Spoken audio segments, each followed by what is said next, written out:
I stood alone at my wife Margaret's funeral. The chapel was empty except for me and the funeral director. My 3 adult children, Eric, who's 35, Brooke, who's 32, and Travis, who's 28, had texted excuses that morning. Eric had a yacht party with clients. Brooke had a charity gala she couldn't miss. Travis was at a bachelor weekend in Vegas. I stared at Margaret's casket, remembering our 42 years together, feeling the cold weight of abandonment. The funeral director asked if he should begin. I nodded, my hands trembling with grief and rage. The drive home to our house in suburban Connecticut felt endless. Every traffic light, every turn onto familiar streets, reminded me that Margaret would never make this journey again. Our neighborhood looked the same as it always had. Neat lawns and quiet sidewalks, but everything felt different. Wrong. Empty. I parked in our driveway and sat in the car for 10 minutes, unable to move. The house we'd bought 38 years ago stood before me. White siding and blue shutters. Flower boxes Margaret had planted last spring, before she got too sick to garden. Those flowers were dead now, brown and withered. I should have watered them. I should have done a lot of things. Inside, the silence was deafening. I walked through rooms that still smelled like Margaret, her lavender lotion, her coffee, her presence. Photographs covered the walls. Our wedding day, me in a rented tuxedo, looking terrified and happy. Margaret pregnant with Eric, glowing. The kids as toddlers, gap-toothed and muddy from playing outside. Family vacations to Cape Cod, to the Grand Canyon, to Disney World, birthday parties and graduations, and Thanksgivings. When had it all gone wrong? When had those smiling children in the photographs turned into strangers who couldn't be bothered to say goodbye to their mother? I checked my phone. No messages, no calls, nothing. I tried calling Eric first. He answered on the 5th ring. Music and laughter exploded in the background, voices shouting over each other. "Dad, hey, sorry, it's loud here," Eric said, not sounding sorry at all. "How did it go?" "How did it go?" Like it was a business meeting. Like it was a dentist appointment. "Your mother's funeral went fine, Eric. Just me and the funeral director. Very intimate." "Dad, come on. Don't do that." His voice hardened. "Mom's gone. Nothing we could have done would change that. I had business obligations. These clients represent a $2 million account. I couldn't just cancel." "You couldn't take one morning to bury your mother?" "We'll do a memorial service later or something. Look, I gotta go. We'll talk soon." The line went dead. I stood in the kitchen, staring at my phone. "We'll talk soon." Like we were casual acquaintances, making vague plans to grab coffee sometime. I tried Brooke next. It went to voicemail. Her cheerful voice told me to leave a message. I hung up without speaking. Travis didn't answer either. I sank into my recliner. The one Margaret always said was ugly but never made me get rid of because she knew I loved it. I sat there as afternoon turned to evening, as the house grew dark around me. I couldn't bring myself to turn on the lights. Around 9 that night, I noticed Margaret's personal journal on her nightstand. She'd kept journals her whole life, dozens of them in a box in our closet, but I'd never read them. They were hers, private, sacred. But tonight, alone in our bedroom, I needed to feel close to her somehow. I opened the most recent journal. Her handwriting, neat and careful, filled the pages. The entries from the last 6 months made my chest tight. March 15th, Eric called today, asked for money again, said his business is struggling. Devon doesn't know about the other times. I don't want to worry him. I transferred $50,000 from our savings. Eric promised to pay it back by summer. April 2nd, saw Eric driving a new sports car today, a red Porsche. He didn't mention paying us back. I didn't ask. April 23rd, Brooke dropped the kids off again, said she needs me to watch them while she goes to some event. I love my grandchildren, but I'm so tired. The chemo makes everything hard. I told her I wasn't feeling well. She got angry, said I'm always making excuses, asked what else I have to do all day anyway. May 7th, Brooke called me depressing. I overheard her on the phone with someone. She said, "Mom's become such a downer since the diagnosis. Everything's about her cancer. I can't deal with it right now." I pretended I didn't hear. June 3rd, Travis hasn't visited in over a year. I called him yesterday. He said he's been busy. His mother is dying, and he's busy. June 18th, I think I've failed as a mother. Where did I go wrong? How did my children become so cold? I read entry after entry, my hands shaking. Margaret had protected me from knowing how cruel our children had become. She'd carried this pain alone, dying while believing she'd somehow failed them. The final entry was dated 3 days before she died. I'm so tired. Not just physically. Tired of hoping they'll change. Tired of making excuses for them. I overheard Brooke on the phone yesterday. She was talking to Eric. Didn't know I was in the hallway. She said, "Once she's gone, Dad will be easier to handle. He'll give us whatever we want. He always does." I wanted to confront her. I couldn't. Maybe it's better Devon doesn't know. Maybe I can protect him from this heartbreak at least. I closed the journal and pressed it against my chest. Margaret had known. She'd known our children were waiting for her to die. My phone buzzed. A text from Bernard, our lawyer. "Devon, call me as soon as you can. Your children contacted me today about Margaret's estate. We need to talk urgently." I called him immediately. "Devon, I'm sorry to bother you today of all days," Bernard said. His voice carried a weight I didn't like. "Your children came to my office this afternoon. All 3 of them, together. They want to contest Margaret's will." The room spun. Contest it? Why? They claim Margaret was mentally incompetent when she updated her will 2 years ago. They're arguing that the cancer treatment affected her judgment and that you manipulated her into changing the will to favor you. That's insane. Margaret was perfectly clear-headed. She made those changes because I trailed off. Because she'd started to see who our children really were. Because she wanted to protect me. I know, Devon, but they've hired Russell Vance. He's an aggressive attorney who specializes in will contests.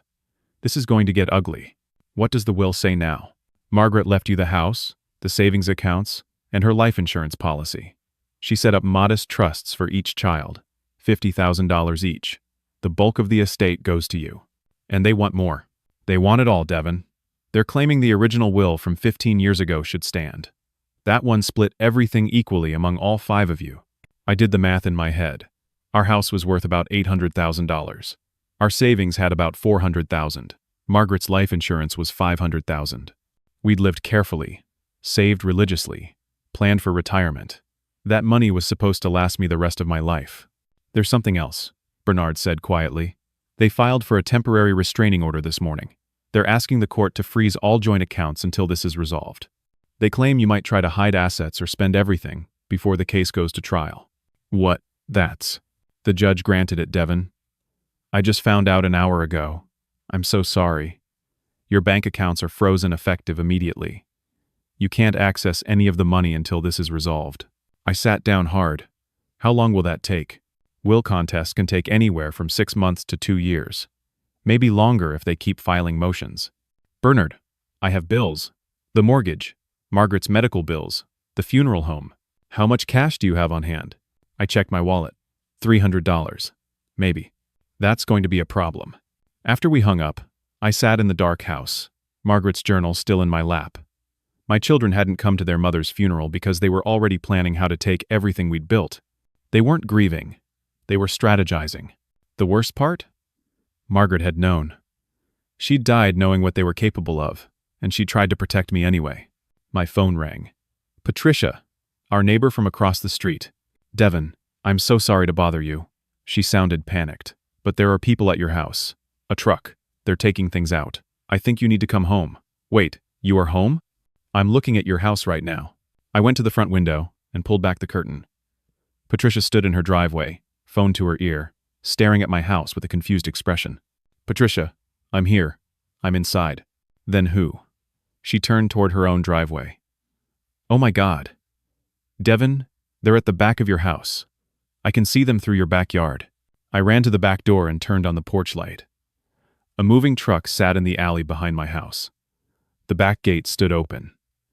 And walking out of my garage, carrying a box, was my son Eric. I burst out the back door. Eric froze, the box still in his arms. Behind him, Brooke directed 2 men carrying my antique dining room table. Travis stood by the truck, checking items off on a clipboard. What the hell are you doing? My voice came out raw, almost a shout. Eric set the box down carefully. Dad, calm down. We have a court order. We're securing Mom's property until the estate is settled. Securing? You're stealing. From my house. The day of your mother's funeral. Brooke walked over, her heels clicking on the concrete. She wore the same designer dress she'd worn to her gala. She hadn't even changed. Daddy, don't be dramatic. We're protecting estate assets. That's what the lawyer said we should do. This is my house. These are my things. Actually, They're estate property now, Eric said. He pulled a folded paper from his jacket. This is a court order allowing us to inventory and protect valuable assets until the will contest is resolved. We're within our rights. I grabbed the paper. The legal language swam before my eyes, but I saw the judge's signature at the bottom.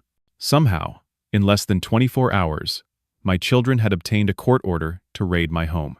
You couldn't wait one day? One single day after burying your mother? We didn't bury her, Travis muttered, still focused on his clipboard. You did. Alone. Remember? The casualness of his cruelty took my breath away. I watched, helpless, as they continued loading the truck. They took Margaret's jewelry box, the one that held her grandmother's sapphire ring and her mother's pearl necklace. They took the paintings we'd collected over the years. They took the antique furniture Margaret had refinished herself. They took photo albums, thick leather-bound books filled with our life together. They even went into the attic and brought down Margaret's wedding dress, still in its preservation box. You can't take that, I said, my voice breaking. That's not valuable. It's hers. Everything is estate property, Dad, Eric said. He didn't look at me. Patricia appeared in the backyard, her husband George right behind her. Devon, what's happening? His children are robbing him, George said flatly. He pulled out his phone. I'm calling the police. Go ahead, Brooke said. We have a court order. The police will tell you the same thing we're telling him.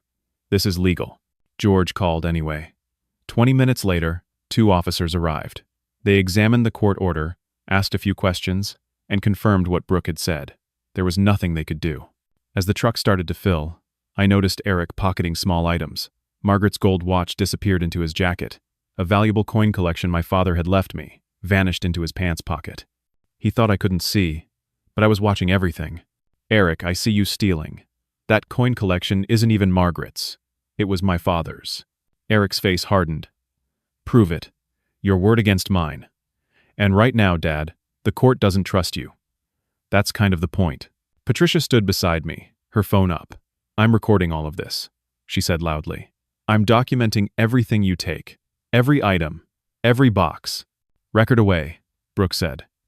She was removing Margaret's china from the dining room cabinet, wrapping each piece in newspaper. We're not doing anything wrong. The loading took 3 hours. When they finally finished, my house looked ransacked. Empty spaces marked where furniture had stood. Walls showed rectangular patches of darker paint where artwork had hung.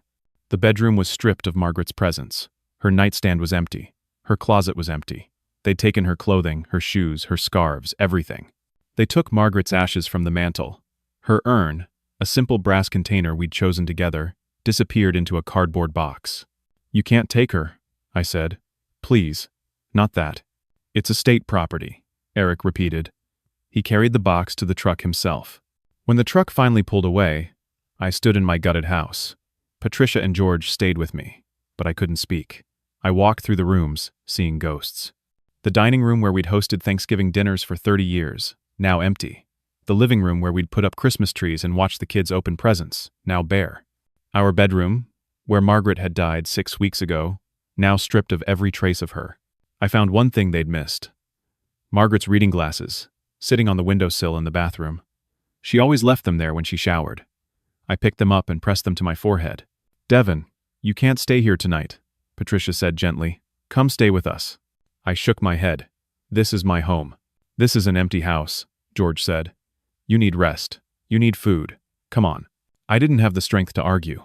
I grabbed a jacket and followed them across the street. That evening, another certified letter arrived at Patricia's house, forwarded from my address. George brought it to where I sat in their guest room. It was an eviction notice. My children were claiming the house was estate property, and I needed to vacate within 30 days until the will was settled. A hearing was scheduled for next week. My phone rang. Bernard. Devon, I just heard about the eviction notice. I'm so sorry. This is aggressive, even for Vance. Can they do this? Can they kick me out of my own house? The silence on the other end told me everything. The judge might side with them on this, Bernard finally said. The house is technically part of the estate. If they can convince the court that you staying there creates a conflict of interest or might damage the property value, they could get you removed temporarily. Where am I supposed to go? I don't know, Devon. I honestly don't know. 2 weeks later, I'd moved into a motel on the highway, the Restwell Inn. $68 a night, weekly rates available. My room smelled like cigarette smoke and industrial cleaner. The carpet had stains I tried not to think about. The television got 7 channels, all fuzzy. I was down to $43 in cash. I'd used the rest for the motel, for gas, for food. My bank accounts were still frozen. I'd applied for emergency assistance, but the paperwork could take weeks. Bernard was working pro bono, bless him, but he couldn't pay my bills. I spent my days at the public library. Free internet, free bathrooms, free air conditioning. I researched legal precedents, read articles about elder abuse, watched my bank balance online without being able to touch it. $847,000 sitting there, frozen, while I starved. I'd lost weight. My pants didn't fit anymore. My reflection in the motel bathroom mirror showed a man I barely recognized. Gaunt cheeks, dark circles under bloodshot eyes.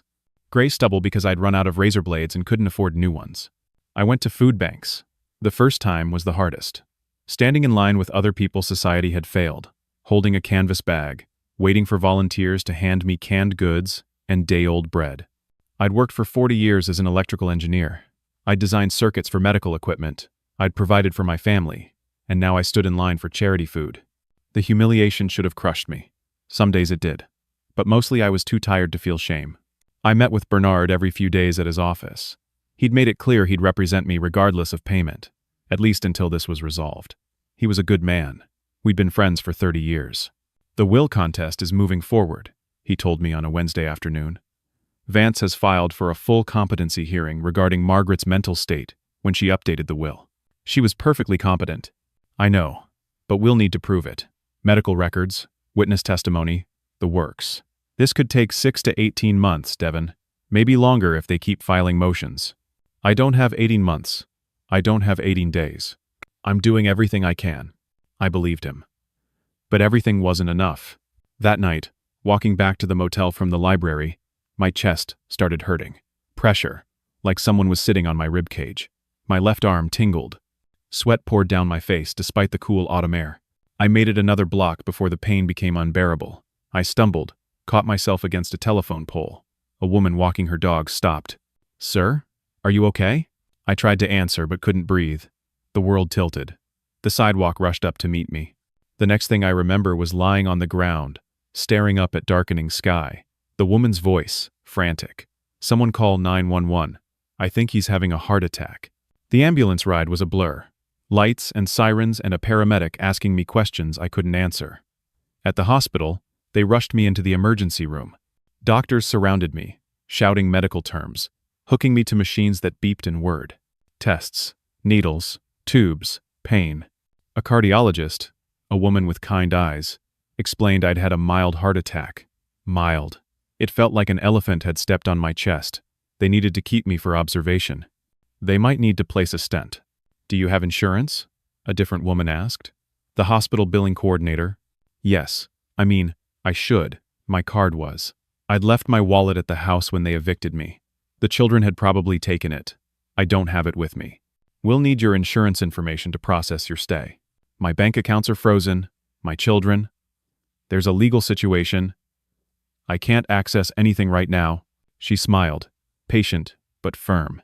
"We'll need to sort this out. Let me get a social worker." The social worker, a young man named Carlos, sat with me for an hour. I tried to explain my situation. It sounded insane even to me. My children froze my accounts. They took my house. They stole everything. I'm living in a motel. I'm 71 years old, and I can't afford my heart medication. Carlos was sympathetic but helpless. "The hospital will work with you on a payment plan, but you'll need to provide some documentation, insurance information, proof of income, something." "I don't have anything." He left to make some calls. I lay in the hospital bed, hooked to heart monitors, wondering how I'd reached this point. 71 years old, homeless, penniless, alone. Patricia visited the next day. Somehow she'd found out I was here. A mutual friend had seen the ambulance. She looked horrified when she saw me. "Oh, Devon." "I'm okay," I lied. "No, you're not." She pulled a chair close to my bed. "George and I talked. When you're discharged, you're coming to stay with us. Don't argue. We have a guest room and it's just sitting empty. I can't impose." "You're not imposing. You're accepting help from people who care about you. Your children should be here right now. Since they're not, we will be." Tears burned my eyes. I couldn't remember the last time I'd cried. Maybe at Margaret's funeral. Maybe not even then. I'd been too shocked, too numb. I've been documenting everything, Patricia continued. I've talked to other neighbors, people who saw your children at your house over the past year, before Margaret passed. They saw things, Devon. Arguments. Your kids taking boxes out of the house when you weren't home. Julie Chen, who lives 2 doors down, saw Eric loading furniture into a rental truck last November. What? She thought maybe you were donating it. She didn't realize they were stealing from you. A spark of something flickered in my chest. Hope? Anger? I wasn't sure. We need to document all of this, I said. For Bernard. Already doing it. I've got photos, videos, witness statements, whatever you need. A nurse came to check my vitals. After she left, my phone rang. A number I didn't recognize. I answered. Dad, it's Eric. My hand tightened on the phone. How did you get this number? The hospital called my emergency contact listing. They said you'd been admitted.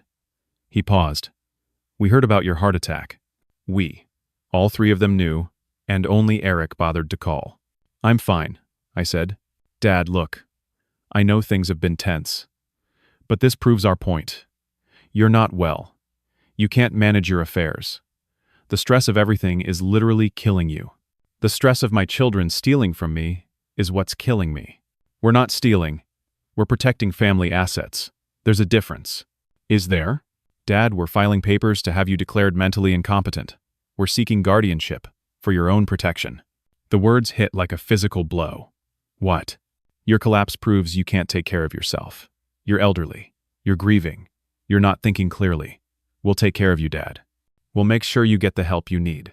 You'll take control of my money, you mean? It's for your own good. The hearing is in 2 weeks. Our lawyer thinks we have a strong case. Eric, please, don't do this. It's already done, Dad. We filed this morning. I'm calling as a courtesy to let you know. Get some rest. We'll talk soon. He hung up. I stared at the phone. My own children were trying to have me declared incompetent. They wanted guardianship. They wanted complete control. I looked at Patricia. They're going to take everything. Not if we can help it, she said.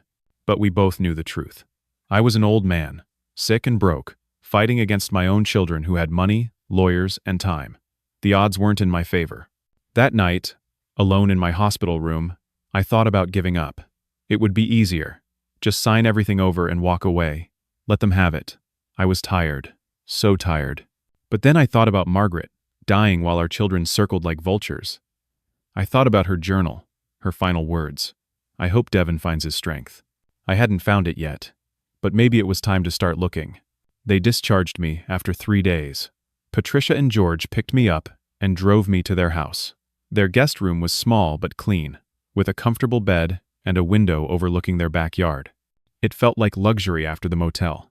Stay as long as you need, Patricia said. Months. Years. We don't care. I protested weakly. They ignored me. The guardianship hearing was in 10 days. Bernard came to the house to prep me. This is going to be difficult, he said. Vance will paint you as an unstable, elderly man who can't manage his affairs. He'll point to your heart attack, your current living situation, your emotional state. How do I fight that? By being calm, rational, and prepared.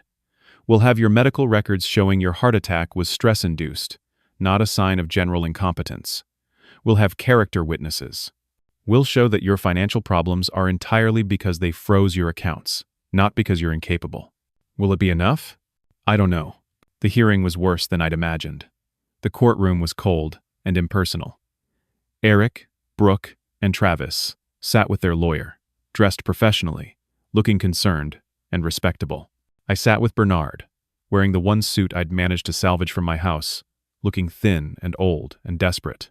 Russell Vance was smooth and polished. He presented their case with surgical precision. Your Honor, we're here today because we love our father and we're worried about him. Since our mother's death, he's deteriorated rapidly. He suffered a heart attack just 2 weeks ago. He's been unable to maintain his housing. He's lost significant weight. His judgment is clearly impaired by grief and, we believe, early cognitive decline. He called a doctor who'd examined me briefly in the emergency room. The doctor testified that I'd seemed confused and disoriented. I just had a heart attack, I whispered to Bernard. I know, he said. Vance continued. Mr. Devon has demonstrated an inability to manage his financial affairs. He's allowed bills to go unpaid. He's made poor decisions regarding his living situation. Our mother, may she rest in peace, updated her will during a period of significant medical treatment for cancer. We believe she was not in her right mind, and we believe Devon took advantage of her vulnerable state. I wanted to stand up and scream. Instead, I sat quietly, hands folded, trying to look stable and competent. Bernard presented our side. He called character witnesses, neighbors who testified I'd always been sharp and capable. He presented my medical records, showing I'd been healthy until the stress of the will contest. He showed the court orders freezing my accounts and the eviction notice. Your Honor, Mr. Devon's financial problems are entirely manufactured by his children. They've systematically stripped him of his resources and then pointed to his poverty as evidence of incompetence. This is textbook elder abuse. The judge, a tired-looking woman in her 50s, listened to everything. When both sides finished, she took off her glasses and rubbed her eyes. I'm not prepared to grant full guardianship at this time, she said. Relief flooded through me. However, she continued, I am concerned about Mr. Devon's ability to manage a complex estate during this period of grief and health challenges. I'm appointing a temporary conservator to oversee the estate until the will contest is resolved and Mr. Devon's health improves. Your Honor, Bernard stood. A conservator? A neutral third party will manage all estate assets until this matter is resolved. This protects everyone's interests. Mr. Devon, you'll receive a modest living allowance from the estate. The rest will remain frozen under the conservator's control. How modest? I asked. $1,000 per month. $1,000. My mortgage alone was $2,000. Not that I had a house anymore. Eric looked disappointed but not devastated. Brooke whispered something to Vance. Travis stared at his phone. We left the courthouse in silence. In the parking lot, Bernard put his hand on my shoulder. It could have been worse. Could it? They wanted full guardianship. They wanted complete control. This is better. Not good, but better. I still can't access my money. I still can't touch anything Margaret left me. I'm still trapped. We'll keep fighting. The will contest is still ongoing. If we can prove their claims are fraudulent, this all goes away. How long? Months. Maybe a year. I didn't have a year. My body was failing. My spirit was breaking. I was running out of time. That evening, back at Patricia's house, I couldn't sleep. I lay in the guest bed, staring at the ceiling, thinking about Margaret. Thinking about 42 years of marriage, of building a life together, of raising children we loved. Where had it gone wrong? Around 2 a.m, I got up and retrieved Margaret's journal from the nightstand. I'd managed to keep it through everything. Patricia had grabbed it from my house that first night. I reread the entries. Margaret's pain, her confusion about where she'd failed as a mother, her worry about me. Then I reached the final entries, the ones I'd only skimmed before. Devon doesn't know about the money. I've tried to tell him, but I'm afraid he'll blame himself. Eric has been taking money from our accounts for years. Small amounts at first. A few hundred here and there. I thought maybe he really needed it. But now I've noticed larger withdrawals. Thousands. I checked our investment account yesterday. 20 stocks are missing. Just gone. I don't understand how he accessed them. My hands shook. Brooke took out a home equity line of credit on the house. I didn't understand what she was asking me to sign. She said it was refinancing paperwork Devon had requested. I was so confused from the medications. I signed it. Later I found the papers. $120,000. She took it all. I was too ashamed to tell Devon, too ashamed to admit I'd been so stupid. Oh, Margaret, Travis called today. Asked if we'd been depositing his caregiver payments. I didn't know what he was talking about. He said he's been receiving checks for taking care of me. $800 twice a month. Devon must have set it up, he said. But Devon never mentioned it to me. I checked our account. The checks have been clearing for over a year. Travis hasn't visited in 16 months. Who's been cashing those checks? I closed the journal. My children hadn't just stolen from me after Margaret died. They'd been stealing for years. While Margaret was sick, while she was dying. They'd robbed us blind, and we'd never known. Or Margaret had known, and kept it from me, because she didn't want me to hurt. I grabbed my phone and called Bernard. He answered groggily. Devon? It's 2 a.m. Margaret's journal. I need you to read it. All of it. They've been stealing from us for years. What? I explained everything I'd found. The missing stocks, the home equity loan, the fake caregiver payments. Bernard was silent for a long moment. Devon, if this is true, this isn't just a will contest anymore. This is fraud. This is embezzlement. This is elder abuse. These are crimes. Can you prove it? We can try. I'll need to subpoena financial records going back 5 years, maybe longer. Bank statements, investment records, everything. How long will that take? A few weeks to get the subpoenas approved. Then we'll need to go through everything. Build a case. Devon, this could change everything. Do it. If we can prove criminal activity, I'll have to report it to the district attorney. Your children could face charges. Prison time. Good. They're still your children. No, I said. They're not. Over the next 3 weeks, Bernard worked tirelessly. He got court approval to subpoena 5 years of financial records from our bank, our investment firm, the mortgage company. Patricia helped me organize Margaret's journal entries, matching dates to transactions. The evidence was damning.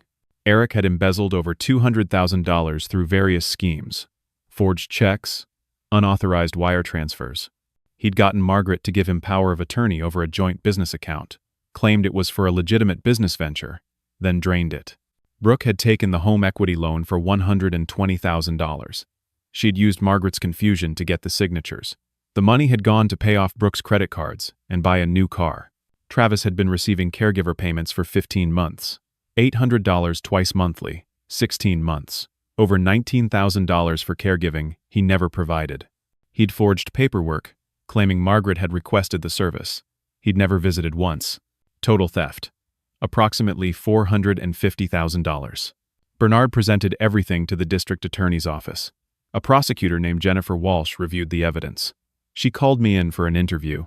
Mr. Devon, I've seen a lot of financial elder abuse cases. This one is particularly egregious. She was sharp and professional, mid-40s, with the intensity of someone who genuinely cared about justice. Your children systematically defrauded you and your wife over a period of years. They exploited her illness. They forged documents. They stole from both of you. Can you prosecute? I can and I will. We'll be bringing charges against all 3. Fraud, embezzlement, elder abuse. Your son Eric is looking at the most serious charges given the amounts involved. What happens now? We'll issue arrest warrants. They'll be brought in, arraigned, and we'll proceed from there. With evidence this solid, I expect they'll take plea deals. But Mr. Devon, you need to be prepared. This will be public. This will be in the news. People will know your family's story. I don't care. Your children will likely try to reach out to you. They'll apologize. They'll beg. They'll try to manipulate you into dropping charges. You need to be strong. I will be. But I wasn't sure I could be.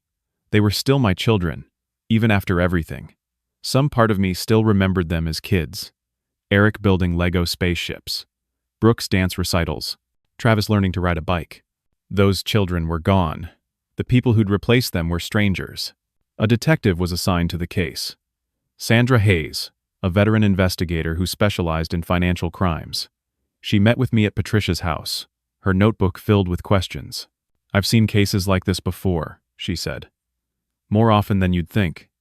Adult children who see their elderly parents as ATM machines. The sad part is most victims never report it. They're too ashamed or too loyal.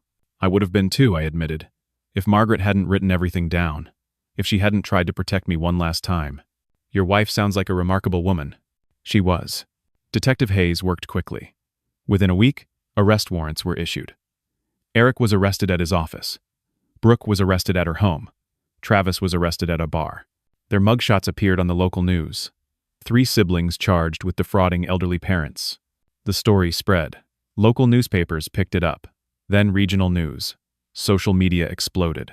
Someone found the photos Patricia had taken from the yacht party on the day of the funeral.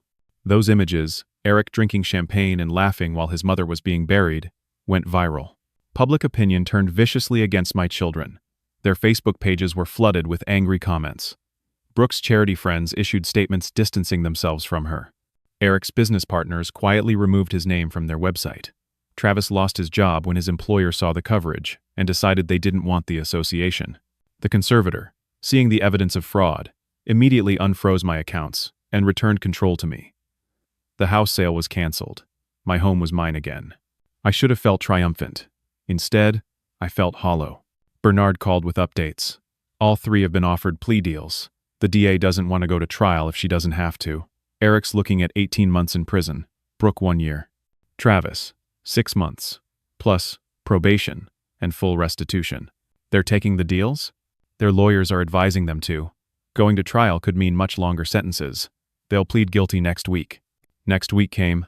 I sat in the courtroom as my 3 children stood before a judge and admitted their crimes. Guilty, guilty, guilty. The words echoed in the quiet courtroom. The judge asked if I wanted to make a statement before sentencing. Bernard had prepared something with me, but when I stood up, the prepared words disappeared. I looked at my children. Eric stared at the floor. Brooke was crying. Travis's face was blank. I loved you, I said. Your mother loved you. We gave you everything we had, every opportunity, every advantage. We sacrificed for you, went without so you could have more. And you repaid us by stealing from us while your mother was dying. Eric flinched. I keep trying to understand when you changed. When you stopped being the children we raised and became these strangers. But I can't pinpoint a moment. Maybe you were always this way, and I just didn't want to see it. Dad, Brooke sobbed. We're sorry. We're so sorry. No, you're not. You're sorry you got caught. You're sorry there are consequences. But you're not sorry for what you did. You proved that when you skipped your mother's funeral to go to parties. You proved it when you tried to take everything we'd built. You proved it when you tried to have me declared incompetent. I took a breath, steadying myself. Margaret died, thinking she'd failed as a mother. She wrote it in her journal. She blamed herself for how you turned out, but she didn't fail. You did. You failed as children. You failed as human beings.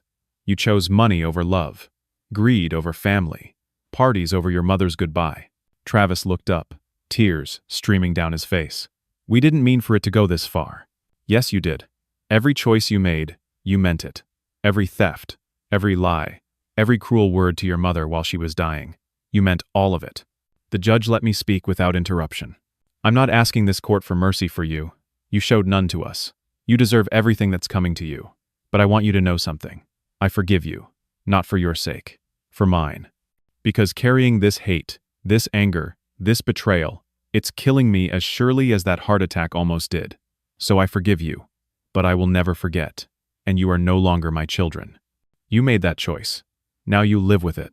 I sat down. The judge sentenced them exactly as the plea deal specified.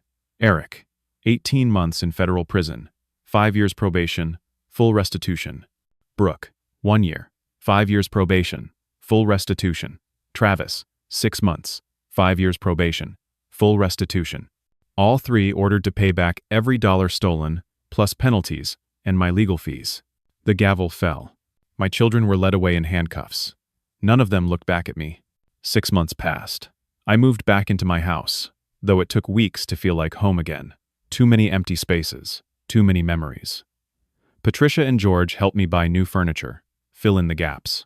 I hung different pictures on the walls. I retrieved Margaret's ashes from the evidence locker where they'd been held. I had them properly interred in a beautiful cemetery plot overlooking a pond. I visited every week. The restitution payments started coming.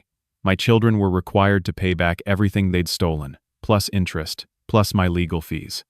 The payments would take years, decades maybe, but the court had put liens on everything they owned. Eric's house, Brooke's car, Travis's savings account. Bernard settled the will contest. With the criminal convictions, the children's claims of mental incompetence were dismissed with prejudice. Margaret's final will stood. Everything she'd left me was mine. The house, the savings, the life insurance, all of it. I should have felt relief, victory, justice served. Instead, I felt tired. I was 72 now. The heart attack had damaged me more than the doctors initially thought. I tired easily. Climbing stairs left me breathless. My doctor told me to reduce stress, exercise, eat better. I tried. Bernard became a regular visitor. We'd sit on my back porch, drinking coffee, talking about nothing important. He never brought up the case unless I asked. Mostly we talked about baseball, about the weather, about his grandkids. "How are you really doing?" he asked one afternoon. "I don't know," I admitted. "I won. They went to prison. I got my money back. So why do I feel so empty?" "Because you didn't want to win. You wanted your children back. And that's the one thing you can't have." He was right. Eric wrote to me from prison. A long letter. Pages of apologies and explanations and justifications. He claimed he'd gotten in over his head with business debts. He claimed the stress made him act irrationally. He claimed he still loved me. I read it once and threw it away. Brooke called from prison, using one of her monthly phone privileges. Patricia answered and asked if I wanted to take the call. No, I said. Travis sent a card on Father's Day. It had a picture of a father and son fishing. Inside he'd written, "I'm sorry for everything. I hope someday you can forgive me." I'd already forgiven them. I'd said so in court. But forgiveness didn't mean reconciliation. Forgiveness didn't mean pretending it never happened. Forgiveness didn't mean letting them back into my life to hurt me again. I visited Margaret's grave more and more. I brought flowers. I talked to her, told her about my day, about the news, about nothing and everything. I imagined what she'd say back. She'd tell me I was spending too much time alone. She'd tell me to get out more, see friends, live my life.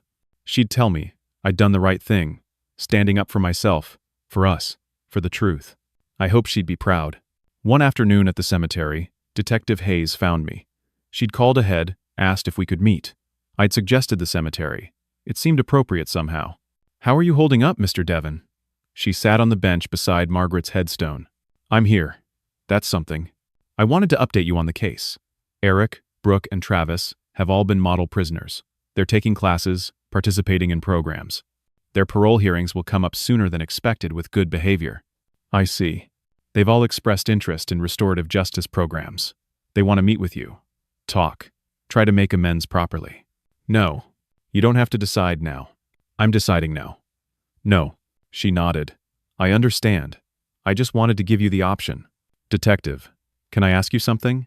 In all the cases you've worked, these elder abuse cases, do any of them have happy endings?" She thought for a long moment. "Not the way you'd expect. The victims rarely get their relationships back, but some of them get themselves back, their dignity, their sense of worth, their understanding that they deserved better. Is that happy? I'm not sure, but it's something." After she left, I sat with Margaret as the sun set. The pond reflected orange and pink. Birds called to each other in the trees. It was peaceful. "I got myself back," I told Margaret. "Just like you wanted. I found my strength. I fought. I won. But God, I'm tired." The wind rustled through the leaves. If I imagined hard enough, it sounded like Margaret saying, "Rest then. You've earned it." A year after Margaret's death, I was sitting in my kitchen when the phone rang. An unknown number. I almost didn't answer. "Mr. Devon, this is Christine Porter. I'm a producer for a local news show. We're doing a segment on elder abuse and financial exploitation of seniors. Your case has gotten a lot of attention. Would you be willing to be interviewed?" I'd avoided media since the trial, but maybe it was time. "What would you want me to talk about?" "Your experience. What happened? How you fought back. We think your story could help other people in similar situations. Show them they're not alone." "Let me think about it." "Of course. Take your time." I called Bernard. "Someone wants to interview me about the case. Are you comfortable with that?" "I don't know."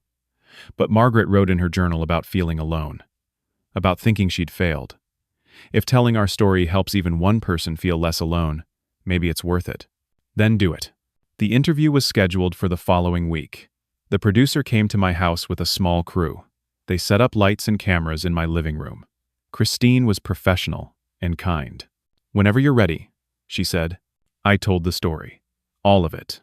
Margaret's illness, the children's coldness, the empty funeral, finding the journal, the theft, the will contest, the criminal charges. The sentencing. "What would you say to other people facing similar situations?" Christine asked. I'd say, "Don't be ashamed. It's not your fault. People we love can hurt us in ways we never imagined, but that doesn't mean we have to let them destroy us. Stand up, fight back, get help. There are people who care. Lawyers like Bernard, detectives like Sandra Hayes, neighbors like Patricia and George. You're not alone. Do you regret pressing charges against your own children?" "No. They made choices. Choices have consequences. I would have given them anything if they'd just asked honestly. If they'd just been there when it mattered. But they chose to steal. They chose to betray us. I didn't put them in prison. They put themselves there. Have they tried to contact you?" "Yes." I don't respond. Forgiveness doesn't require reconciliation. I can forgive them and still protect myself from future harm. "What would you say to your children if they were watching?" I looked directly into the camera. I'd say I hope you're getting the help you need. I hope you're learning to be better people. But I won't be part of your lives anymore. You made sure of that. I wish things were different. I wish you'd made different choices. But you didn't. So this is where we are. This is goodbye. The interview aired 2 weeks later. The response was overwhelming. Emails flooded the news station. People sharing their own stories of family betrayal, of adult children exploiting elderly parents, of choosing between justice and family loyalty. One email was forwarded to me. It was from a woman named Dorothy. Her son had been stealing from her for years. She'd been too ashamed to tell anyone. After seeing my interview, she'd contacted a lawyer. She wanted to thank me for giving her courage. I saved that email. More people reached out. A support group for victims of elder abuse invited me to speak. I did. A law school asked me to talk to students about estate planning and elder law. I did. A reporter wanted to write a longer feature article about financial exploitation of seniors. I agreed. Slowly, my story became something larger than just my pain. It became a voice for people who felt voiceless. A reminder that abuse doesn't stop being abuse, just because the abuser is family.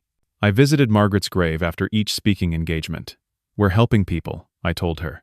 Your pain, our story, it's making a difference. I imagined her smiling. But the emptiness remained. The house was still too quiet. I still woke up reaching for Margaret and finding empty space. I still avoided the photo albums because looking at my children's faces hurt too much. One evening, Patricia and George invited me for dinner. Just the three of us. Casual, comfortable. You've done an incredible thing, Patricia said over dessert, turning this nightmare into something positive. Margaret would be so proud. I hope so. Devon, George said carefully. Have you thought about what comes next? For you, personally? What do you mean? You're 72. You're healthy, relatively. You have your home, your finances settled. What do you want to do with the rest of your life? I hadn't thought about it. I'd been so focused on surviving, on fighting, on getting through each day. The future felt abstract. I don't know, I admitted. You have time to figure it out, Patricia said. But you should think about it, about what would make you happy. What would make you feel like you're living, not just existing. That night, I couldn't sleep. I thought about Patricia's question. What did I want? I wanted Margaret back. I couldn't have that. I wanted my children to be different people. I couldn't have that either. So what could I have? I got up and went to my office. I opened Margaret's journal one more time, read the entries I'd read dozens of times. Her pain, her confusion, her hope that I'd find my strength. I had found it. I'd fought. I'd won. Now what? Near the end of the journal, an entry I'd overlooked before caught my eye. Devon and I always talked about traveling after retirement, seeing the places we'd only dreamed about. Italy, Ireland, Japan. We saved for it. But now I'm too sick. Devon will go alone, I suppose. I hope he does. I hope he doesn't let my death stop him from living. I hope he finds joy again. Somehow. Travel. We'd planned it for years. Trips we'd take once Devon retired, once we had time. The savings account labeled Adventures had over $80,000 in it. I'd forgotten about it during all the chaos. I could travel. I could see the world. I could do the things Margaret and I had planned, carry her memory with me to all those places. It wouldn't bring her back. It wouldn't fix my broken family. But maybe it would help me live instead of just exist. 2 years after Margaret's funeral, I stood in the Uffizi Gallery in Florence, Italy, staring at Botticelli's Birth of Venus. Margaret had always wanted to see this painting in person. She'd had a print of it in our bedroom growing up. She'd talked about the colors, the grace, the beauty. We're here, I whispered. You and me. We made it. I'd spent the last 18 months traveling. Ireland first, walking the cliffs of Moher in the rain, drinking Guinness in pubs, listening to traditional music. Then Scotland, England, France. Now Italy. Next month, Japan. I traveled alone, but I was never lonely. Margaret was with me in every beautiful moment, every sunset, every historic site. I took photos for her. I wrote in a journal for her. I lived for both of us. At 73, I discovered I still had adventures left in me. Back home between trips, I continued speaking about elder abuse. I'd become somewhat known in the community. People recognized me at the grocery store. You're the man from that interview, they'd say. Some shared their own stories. Some just wanted to shake my hand. Bernard and I still met for coffee regularly. He'd retired now, spending time with his grandkids, but he always made time for me. "You seem different," he said one afternoon. "Lighter somehow."